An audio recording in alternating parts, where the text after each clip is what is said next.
우리가 지금 느헤미야서 1장부터 희망에 대해서, 희망의 사람은 어떤 사람인가, 오늘 이제 7편 7번째 살펴봅니다. 여러분, 느헤미야의 희망은, 느헤미야의 소원은 무너진, 그리고 불타버린 예루살렘의 그 성문, 또 성곽의 회복입니다. 재건, 이스라엘이 다시 회복되는 것이 그 유일한 희망이고 꿈입니다.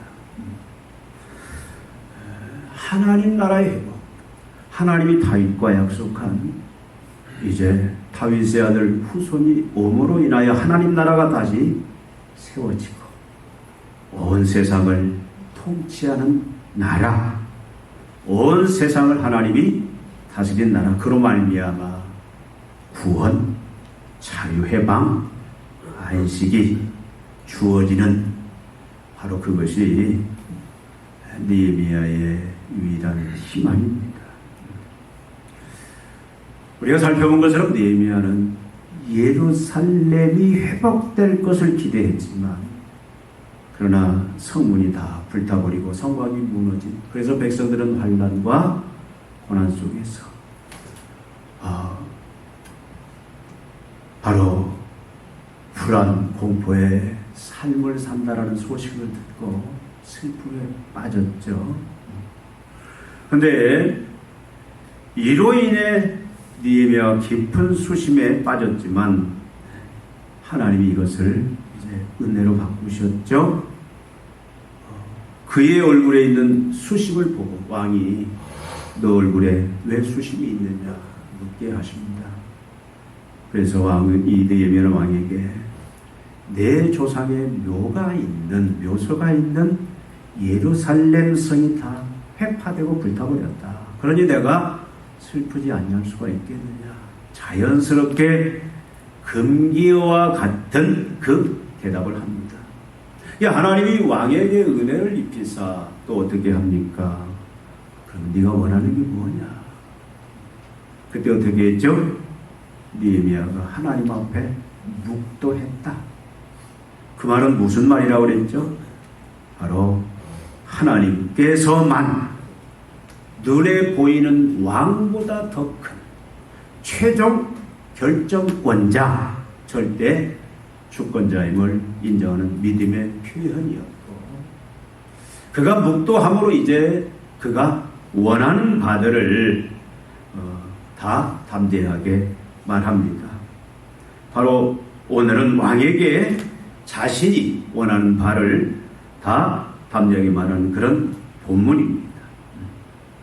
느헤미야가 왕이 네가 뭘 원하느냐라고 물어봤을 때 느헤미야는 여러 가지 요구들을 아주 담대하게 말합니다. 그 하나가 뭐죠? 내가 이제 예루살렘으로 돌아가서 예루살렘 성을 회복하기를 원한다. 나를 보내달라. 그런데 약 1500km가 넘는 그런 거리입니다. 많은 다른 나라들이 그 다른 나라들을 통과해야 돼요. 그러니까 내가 안전하고 평안하게 갈 수 있도록 유프라테스 강 서쪽에 있는 그 총독들에게 조서를 내려달라. 협력해서 내가 안전히 갈 수 있도록 그런 조서를 내려달라라고 요구를 합니다. 그리고 내가 이제 가서 성문을 달고 성벽을 재건해야 될 텐데, 그리고 내가 거쳐야 될 집을 지어야 될 텐데, 거기에 필요한 모든 제목들을 바로 삼림을 주관하는 누구죠? 아삽에게 조서를 내려서 내가 그 모든 일을 해갈 수 있도록 그 모든 필요들을 공급해 줄 것을 요구를 합니다. 또 그리고 가는 동안에 많은 정적들이 있죠. 특히 이 느헤미야가 다시 돌아가면 사마리아 이 백성들, 이방인들은 벌써 견지하고 어떻게든 방해하려고 제거하려고 하는 그런 모략을 펼칠 터인데 자신을 호위해줄 군대 장관과 마병들을 파견해서 같이 갈 수 있도록 그렇게 해달라고 요구를 합니다. 여러분, 이 느헤미야의 모든 요구들이 과연 합당한 요구인가? 왕이 합법적으로 들어줄 수 있는 요구인가?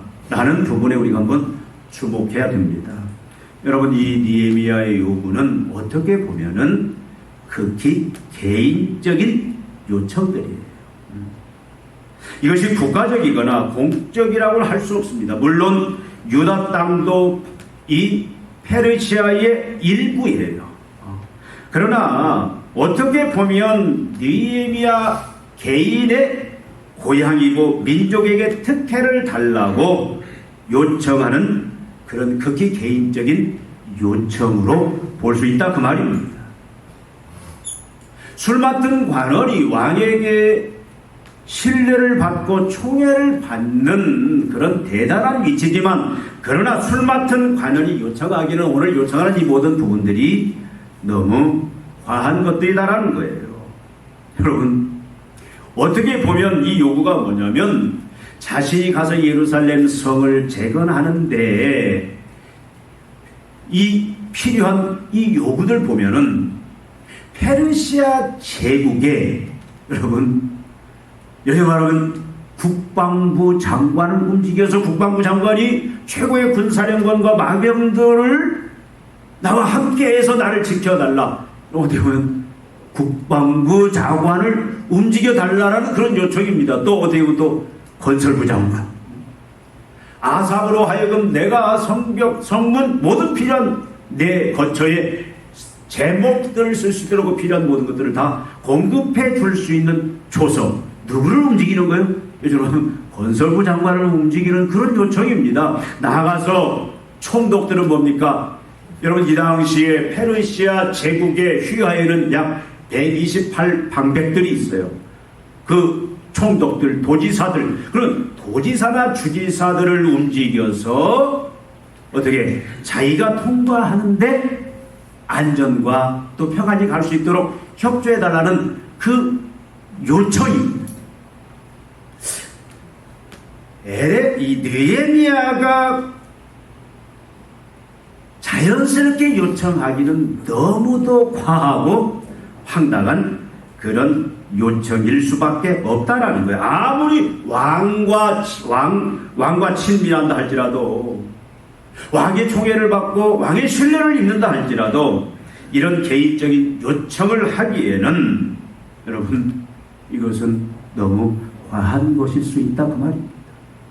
그런데 느헤미야는 어떻게 합니까? 과감하게 이런 부탁들을 눈 하나 깜빡하지 않고 다 아주 담대하게 하고 있다라는 거예요. 여러분, 우리가 한번 생각해 보십시다. 페르시아 대제국의 수많은 민족들이 이제 그 휘하에 있습니다. 128 방백들이 있는데 많은 민족들이 있는데, 만약에 그 민족들마다 개인적인 이런 부탁을 한다면 여러분, 왕의 입장에서 이걸 다 들어준다고 생각해 보시죠. 아마 재정적으로 파탄이 날 수도 있는 그러한 벅찬 요구들이다 그 말씀이에요. 또 만약에 이런 요구들을 들어주면 페르시아 왕은 많은 위협을 감수해야 됩니다. 여러분, 많은 나라들이 기회만 되면 독립하기 위해서 반역을 꾀하는 이런 일들이 빈번히 일어났어요. 얼마 전만 해도 왜 지금 아닥사스도 왕이 분명히 이들로 하여금 돌아가서 성벽을 쌓고 성문을 달고 이 성을 재건하라는 명령을 줬는데 왜 중단을 이게 아닥사스도 왕이 중단시켜버린 거예요. 그 중단시킨 이유가 뭐냐면 얼마 전에 이집트가 계속 반역을 꾀하니까 이 아닥사스도 왕이 그걸 제압하기 위해서 많은 고생을 한 거예요. 이 사마리아와 이방인들이 이미 바벨론 70년 포로 기간에는 예루살렘 성에 살고 있었는데 이들이 중상모략을 합니다.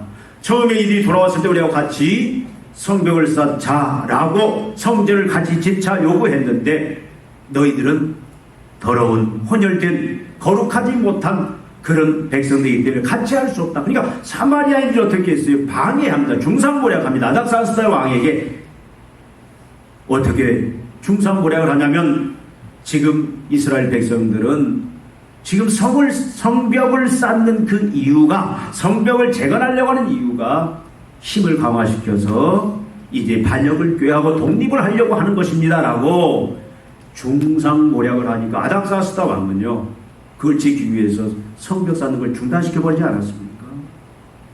여러분 잘 알잖아요.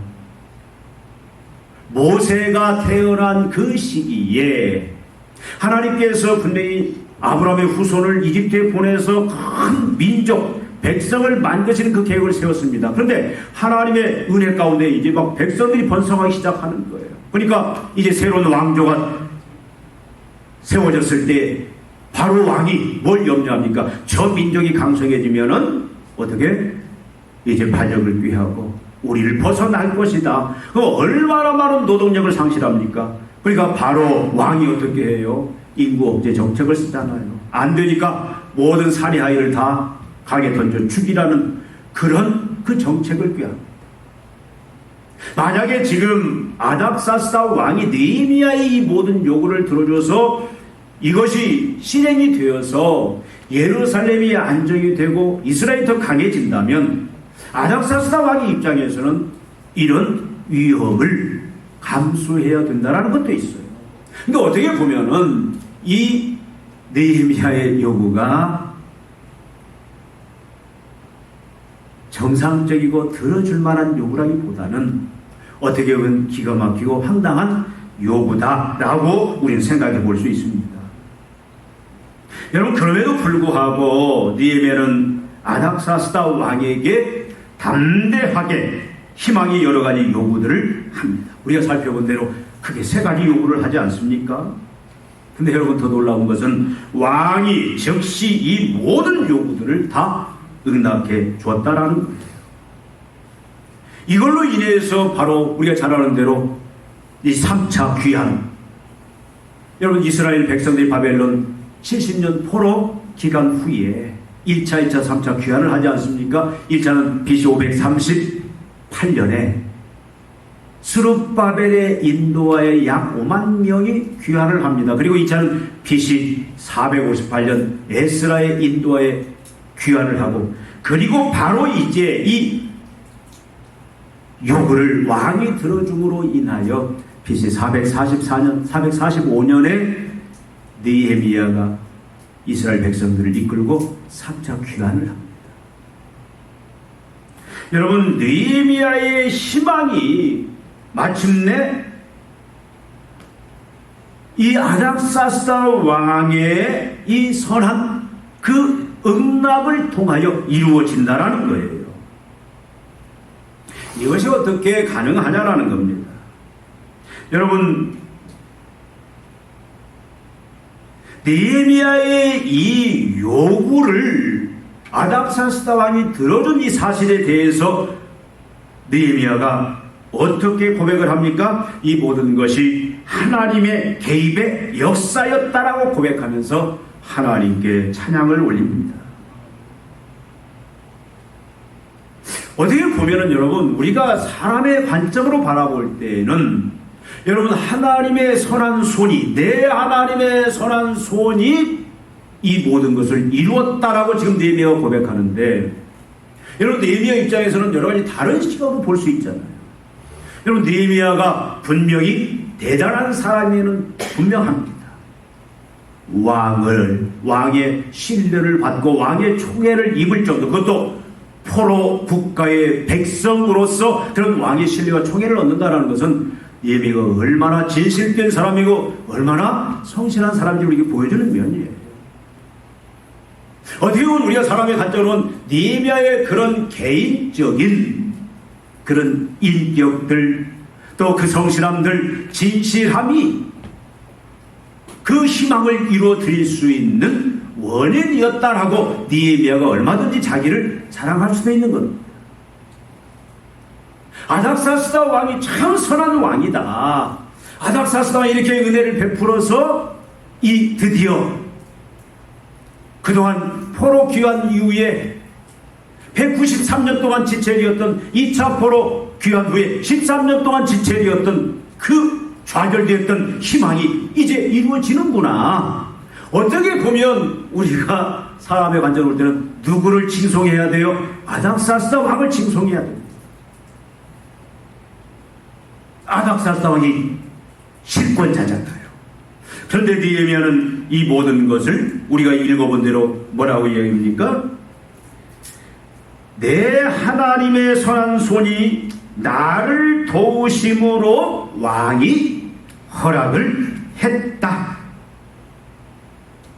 자신의 유일한 희망인 하나님의 선한 손이 아닥사스다 왕의 손을 움직임으로 말미암아, 하나님이 개입하심으로 말미암아 자기의 그 유일한 희망이 이루어졌다라고 고백을 하고 있습니다.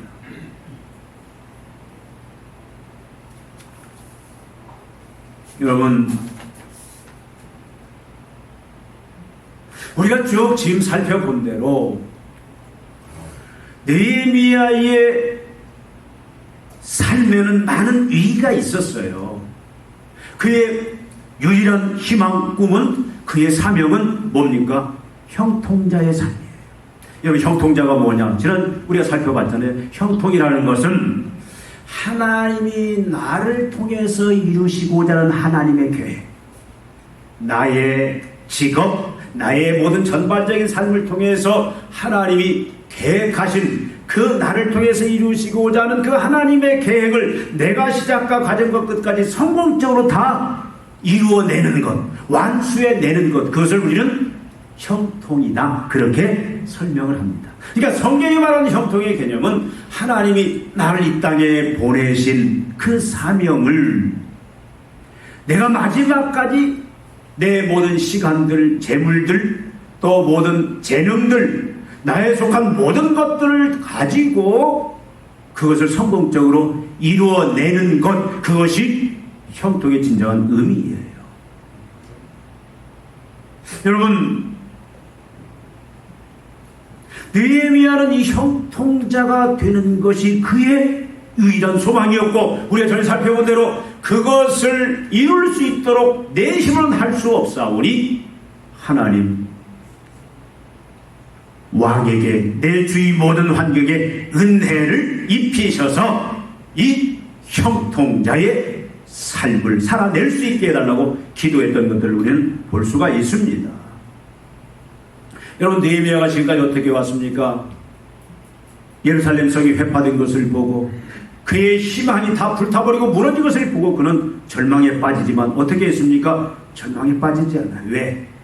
그는 하나님을 유일한 희망 삼았기 때문에. 그래서 하나님을 희망 삼는 사람은 자기가 의지하던 꿈꾸던 모든 것들이 다 무너지고 불타고 사라진다 할지라도, 모든 절망의 사방에 떨어진다 할지라도 하나님만을 희망 삼는 자는 절대 절망하지 않습니다. 희망을 버리지 않아요. 다시 재기할 희망을 갖게 되고, 그리고 느헤미야가 어떻게 했습니까? 이게 살펴보지 않았습니까? 느헤미야는 하나님 앞에 나아가지 않았습니까? 실세는 아닥사스다 왕이에요. 아닥사스다 왕이 오케이 하면 그의 희망이 이루어질 수 있지만, 그러나 그가 하나님 앞에 나아갑니다. 그리고 어떻게 했습니까? 하나님 앞에 금식하며 기도했다.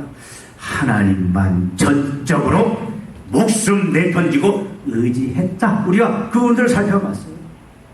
그리고 느헤미야는 어떻게 했습니까? 회개하지 않습니까? 하나님과의 관계가 막혔을 때 죄로 인하여 하나님의 관계가 막히면 모든 것이 다 막혀버려요. 희망이 막혀버립니다. 꿈이 막혀버립니다.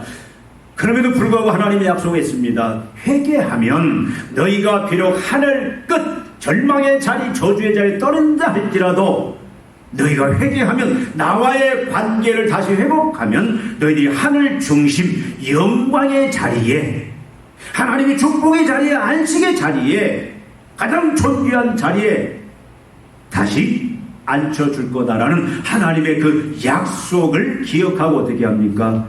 느헤미야가 어떻게 했죠? 회개 기도를 했잖아요. 철저하게 해결. 그리고 하나님 앞에, 하나님, 내 꿈은 하나님 앞에서 형통입니다. 내가 내 인생을 형통자로서 성공적으로 살아내는 것이 내 유일한 소망입니다. 은혜를 입혀주셔서 이 형통자의 삶을 살아낼 수 있게 해달라고 그가 기도하지 않았습니까? 이 하나님 은혜를 주셨잖아요.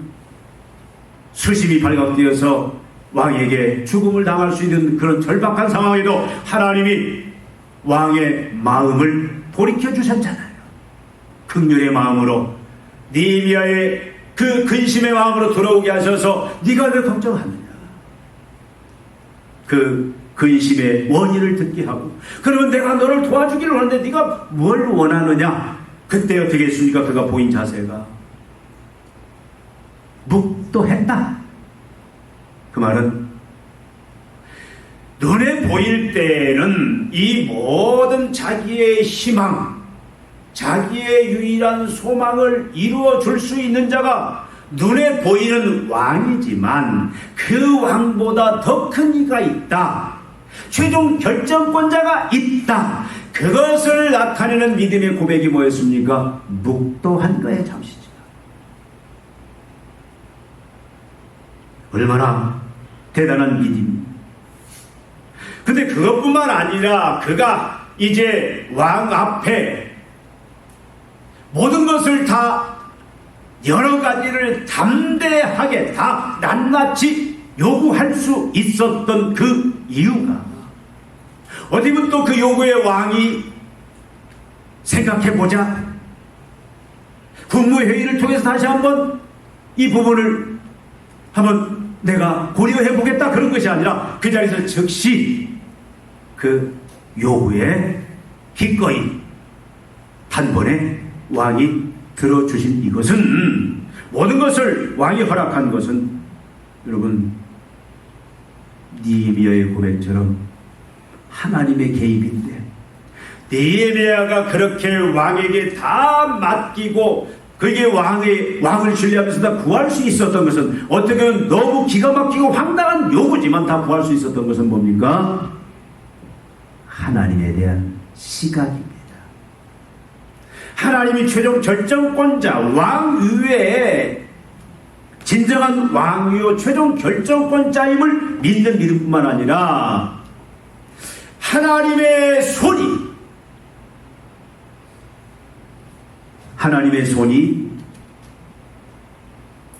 왕의 손을 붙들고 계심을, 그래서 그 왕의 손을 들고 내리고 허락하고 허락하지 않도록 역사하시는 자가 하나님이심을 볼 수 있는 그 믿음의 눈을 느헤미야에게 주셨기 때문에 느헤미야가 어떻게 담대하게 자기의 모든 필요들을 왕에게 다 요구할 수 있었고, 또 그로 말미암아 왕은 그 모든 것들을 허락했다라는 사실입니다.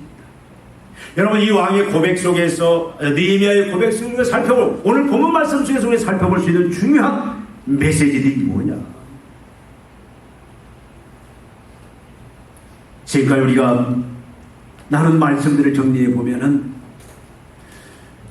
이 세상의 왕은, 절대 주권자는, 우리가 흔히 말하는 생사하고 국가의 흥망성쇠 인류 역사를, 모든 것들을 주관하는 열고 닫는 분은, 우리가 세상에 볼 때는 여러 역할들이 있습니다. 왕일 수도 있고 어떤 세력일 수도 있고 장일 수도 있고 그렇지만 궁극적으로 하나님이시다.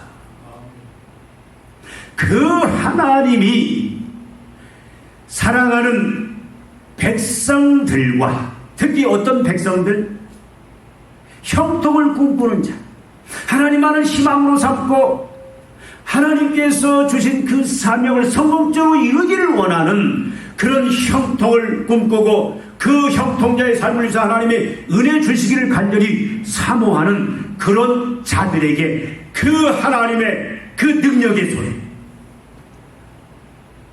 어떤 왕이라도 움직일 수 있는, 모든 손을, 이 세상의 모든 손을 다 움직일 수 있는, 열게 하실 수 있는 그 하나님의 선한 손이 함께하고 있다. 근데 함께하되 항상 함께하고 영원히 함께한다라는 것을 느헤미야로 하여금 하나님이 알게 하셨고 보게 하셨고 믿게 하셨다라는 거예요. 그렇게 가능할 수 있었다라는 겁니다. 여러분, 느헤미야는 뭘 봤어요? 하나님의 손이 절대적인 손이고, 하나님의 손이 세상에 어떤 손이라도 하나님의 자녀로서, 하나님의 백성으로서 이 땅에서 하나님의 사명을 이루어가는데, 형통자로서 그 삶을 살아내는데, 그 걸어가는 길에 어떤 방해자도 하나님이 손으로 그를 바꾸고 변화시키고, 그래서 하나님의 손은 어떤 손이라도 다 들어 이 아닥사스다 왕의 손까지도 하나님이 들어서 허락하게 하시는 그 하나님이심을 알고, 그 하나님이 자신과 항상 함께하고 영원히 함께하심을 보고 믿고 확신할 수 있는 그 믿음을 하나님이 주셨기 때문에 가능하다라는 거예요. 여러분, 하나님의 선하신 그 함께하시는 손을 보고 확신하는 사람은요, 언제나 어디서나 상황 처지 상관없이 여러 가지 담대하게 하나님의 그 형통의 삶을 이루는 데 필요한, 하나님의 사명자로서 그 삶을 감당하는 데 필요한 어떤 것이라도 세상에 누구에게라도 그것을 담대하게 요청할 수 있다라는 거예요. 벅찬 요구, 기가 막힌 요구라도 하나님의 손이 함께하고 하나님의 손이 역사하면 움직이지 못할 것이 없다. 어떤 손도 하나님이, 여러분, 아닥사스다왕은 절대자입니다. 아닥사스다왕 말 한마디에 개인의 생사 여탈권이 있다고 했잖아요. 국가의 생사에 여탈권이 달려 있습니다. 날아가는 새도 떨어뜨릴 수 있는 그런 권세가 아닥사스다왕에 있는데, 그러나 그 권세도 그 손도 누가 주관한다? 하나님이 주관한다. 믿습니까? 느헤미야에게 그것을 보고 그것을 믿는 믿음이 있었다. 하나님의 선한 손이 나와 함께해서 허락했다라는 말은 바로 이 믿음에 대한 고백입니다. 여러분,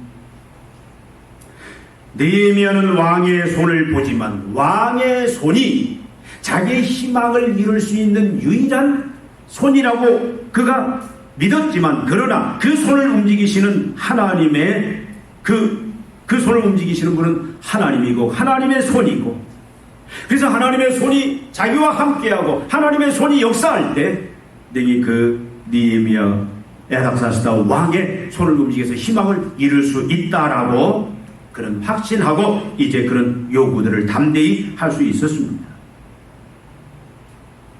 여러분, 하나님의 선한 손은 세상의 모든 손들을 움직이고 세상의 모든 입들을 열게 하셔서 희망의 역사, 형통의 역사를 만들어내십니다. 이 시대에도.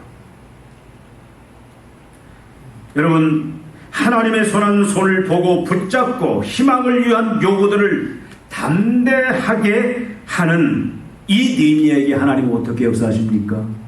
복을 주세요. 하나님 개입하십니다. 여러분, 대대국 페르시아 이제 군대 장관과 호위병들의 호의를 받으면서 각 강 서쪽 총독들의 협조하에 안전하고 평안하게 귀국을 해요. 그리고 성문과 성벽과 자신의 거처에 필요한 모든 제목들을 다 제공을 받아요. 그리고 52일 만에 예루살렘의 재건을 완성해냅니다. 느헤미야의 이름이 무슨 뜻을 가지고 있다고요? 느헤미야의 이름은 위로자라는 의미예요. 절망과 좌절 속에 있는 세상을 향하여, 사람들을 향하여 위로를 주는 위로자로서의 그 삶을 이루는 축복을 누렸다, 그 말입니다. 형통자로서 얼마나 영광스럽습니까? 여러분, 느헤미야가 하나님 나라에 마지막 하나님 앞에 갔을 때 그 결산할 때에 그 영광이 얼마나 대단하겠어요. 여러분, 천국에서의 마지막 결산 때의 그 영광은 뭘로 결정되느냐? 얼마나 이 땅에서 하나님이 우리에게 주신 재물들, 시간들, 재능들, 이 모든 것들을 가지고 자신의 부귀영화를 위해서, 자신의 쾌락을 위해서, 자기의 이름을 위해서 산 것이 아니라 하나님의 영광, 하나님 나라의 회복, 하나님 나라의 확장, 하나님을 드러내고 하나님의 영광을 드러내는 그것을 성공적으로 마지막까지 이루어내는 그것이 마지막 평가의 중요한 바로 그 결과를 가져오는 중요한 요건이다 그 말이에요. 여러분, 느헤미야는 얼마나 영광스럽게 하나님 앞에 설 수 있겠어요? 여러분, 하나님의 선한 손을 보고 그리고 그 손을 붙잡고 하나님의 그 사명자로서 이제는 성공자가 되기, 형통자가 되기 위해서 그 희망을 위한 요구들을 담대하게 요구하는 이 느헤미야를 하나님께서는 그 형통자로 결국 세우시고 사용하셨다 그 말입니다. 여러분, 하나님을 희망 삼는 자는 여러 가지 요구들을 담대하게 할 수가 있습니다. 하나님의 선한 손이 항상 자기와 함께 하심을 믿고 언제나 그 필요한 손을 또한 움직이심을 믿고 아무리 기가 막히고 무리한 요구라 할지라도 하나님의 그 사명을 이루기 위해서 형통자로서의 그 삶을 이뤄내기 위해서 담대하게 요구하는 자가 바로 희망의 사람의 참 믿음의 모습이다 그 말입니다. 여러분, 우리가 큰 것을 요구하느냐 작은 것을 요구하느냐 그것이 응락의 조건이 아니에요. 하나님의 선한 손을 보느냐, 하나님의 선한 손, 모든 세상의 손들을 움직이는 그 하나님의 선한 손을 보느냐 보지 못하느냐가 우리가 희망을 이루느냐 이루지 못하느냐의 중요한 관건이다 그 말씀입니다. 여러분 무엇을 위해 사십니까? 여러분 무엇 때문에 열심히 일하고 또 열심히 자녀를 양육하고, 우리 자녀들은 여러분 무엇 때문에 공부하고 또 무엇 때문에 결혼하고 여러분들이 인생의 여러 계획들을 세웁니까? 우리 교회가 왜 존재하는 거예요? 이곳에 다른 게 아니에요. 바로 하나님의 사명을 감당하기 위해서 형통자로서 우리가 하나님이 나에게 맡겨주신 그 사명, 내 삶을 통해서 나에게 주어진 시간들을 통해서 성공적으로 완벽하게 이루어내는, 성공적으로 이루어내는 그것이 바로 우리의 존재 이유다 그 말이에요. 여러분, 우리가 이런 형통자로서 살아갈 때에 우리에게 많은 장애물도 있습니다.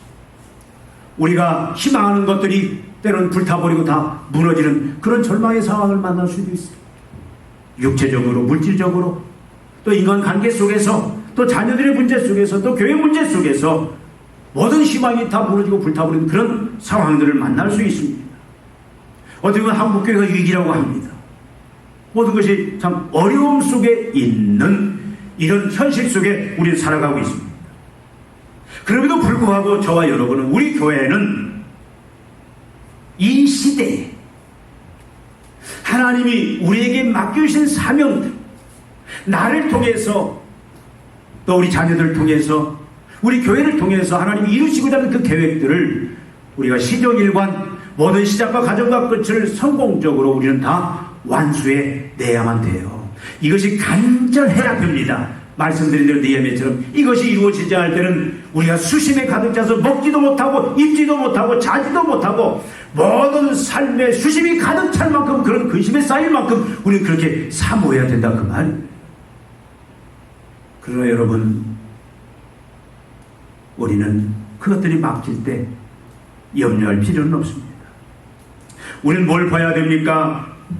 하나님의 선한 그 손을 우리는 보고 붙잡으면 우리는 능히 형통자로서의 삶을 살아낼 수 있습니다. 우리 날마다 무엇을 봐야 되겠습니까? 하나님의 선한 손이 어디에 있는지, 하나님의 선한 손이 무엇을 하는지, 하나님의 선한 손이 누구의 손을 붙잡고 있는지를 우리는 주목하면 되는 거예요.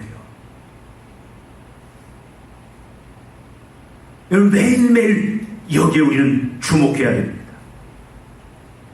희망의 사람 형통자는 함께 하시는 그 하나님의 선한 손을 바라보면서 이제 그 형통, 하나님이 주신 사명을 이루는 데 필요한 그것, 그 사람이 어떤 사람이든, 그 환경이 어떤 환경이든, 그것이 우리에게 우호적이든 우호적이지 않든, 그것이 나와 친밀하든 친밀하지 않든, 그것이 나와 어떤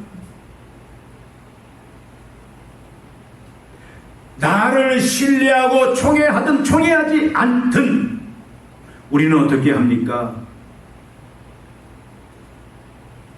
형통자는 하나님의 손은 그 환경, 어떤 여건, 어떤 사람도 하나님 필요하면 우리가 요구할 때, 요청할 때에 하나님의 손이 거기에 있는 것을 함께하는 그 현장을 보고 우리가 요구할 때는 그 상황이 어떻든 사람이 어떻든 하나님 어떻게 한다? 그 손을 움직여서 우리로 하여금 어떻게 다 필요를 채워주셔서 어떻게 형통자로서의 우리가 성공적인 삶을 살아낼 수 있도록 역사하신다, 그 말씀입니다. 여러분, 우리 형통자의 삶을 살아내야 돼요. 근데 여러분, 지금 형편이 어떻습니까?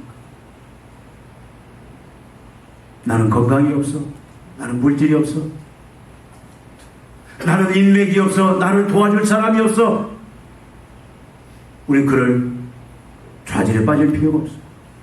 우리 교회는 참 사람이 부족해, 헌신하는 사람이 없어.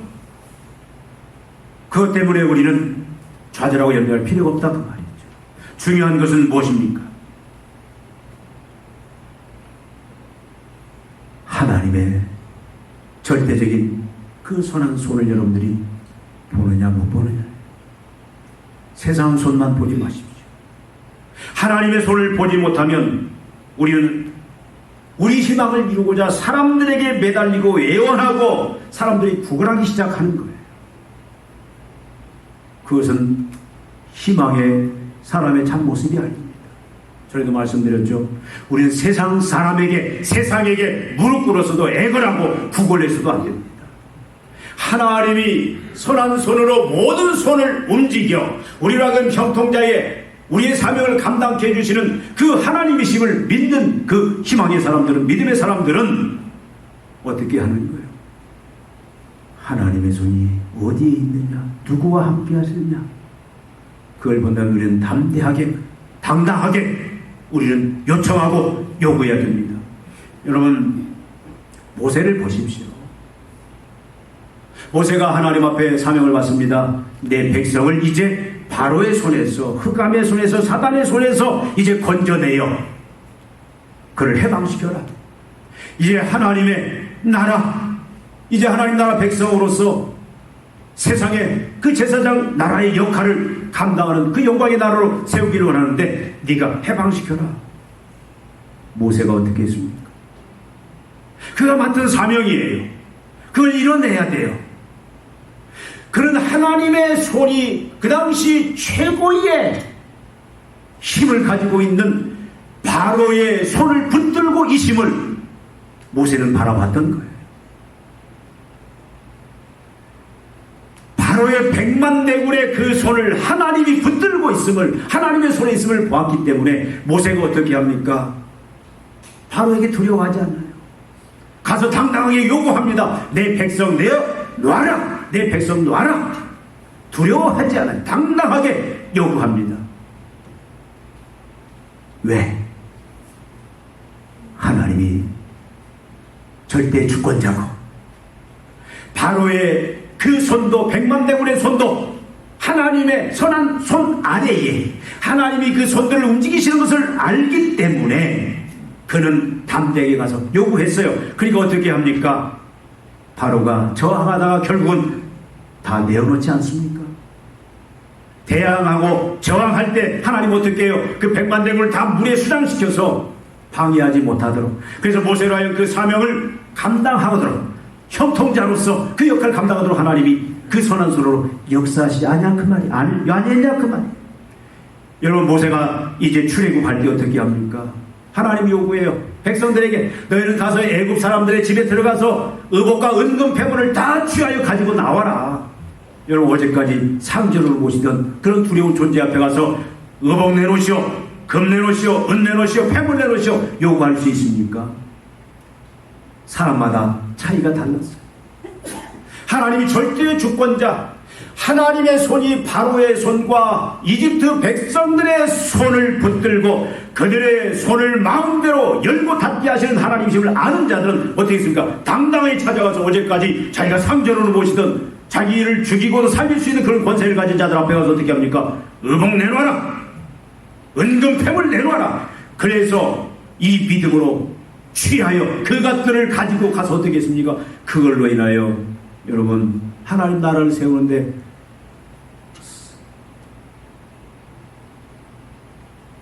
하나님의 이제 성막을 짓고 회막을 짓는, 나중에 성전을 짓는 그 모든 그 필요들을 채우는데 하나님이 사용하게 하셨다 그 말이에요.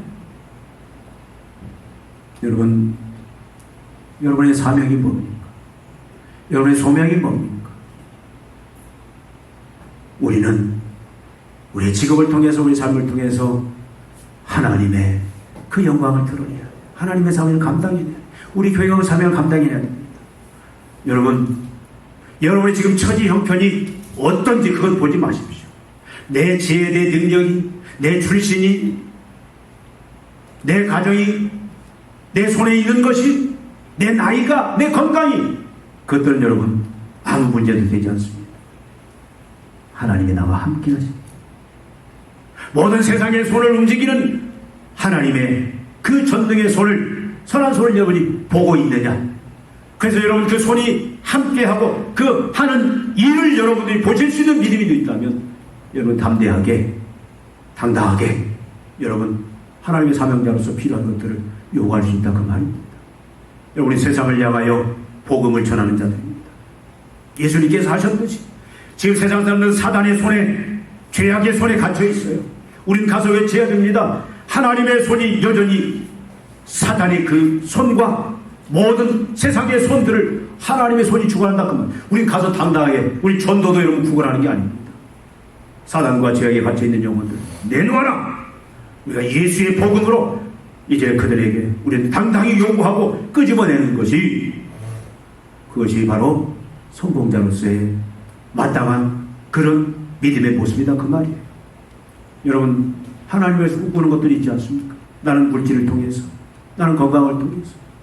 여러분 다 여러분 나름대로 꿈이 있습니다. 포기하지 마십시오.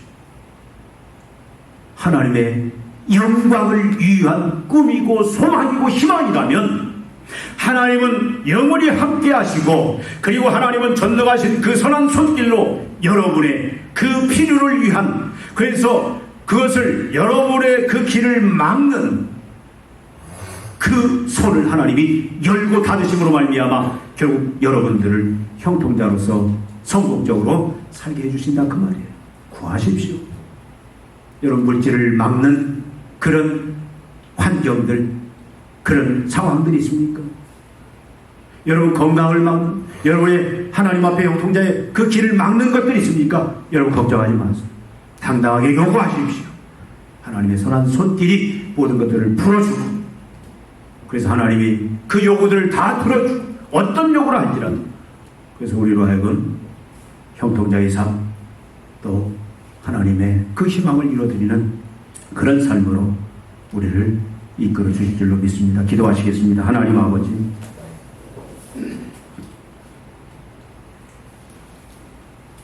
우리에게 하나님의 영광, 하나님 나라의 그 영광, 이 땅에 하나님을 드러내며 하나님 나라를 드러내는 영광된 사명을 우리에게 주신 것을 감사합니다. 우리의 직업, 우리의 삶을 통해서 우리의 형통자로서 끝까지 우리가 성공하는 자가 되기를 원합니다.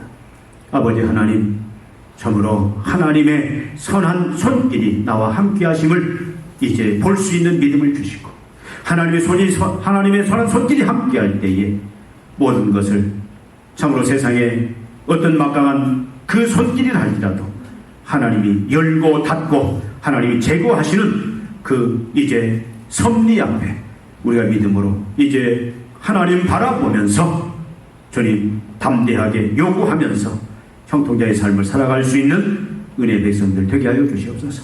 이 자리에 모시긴 사람 모든 종들 또 우리 교회들 아버지 하나님 형통자의 삶을 살아갈 수 있도록 하나님의 도우시는 선한 손길들을 보고 담대히 요구하며 하나님께서 형통케 하시는 그 복된 삶을 누릴 수 있는 은총 가운데 평생 하나님이 주장하시고 역사하여 주시옵소서. 감사드리오며 예수님의 이름으로 기도하옵나이다.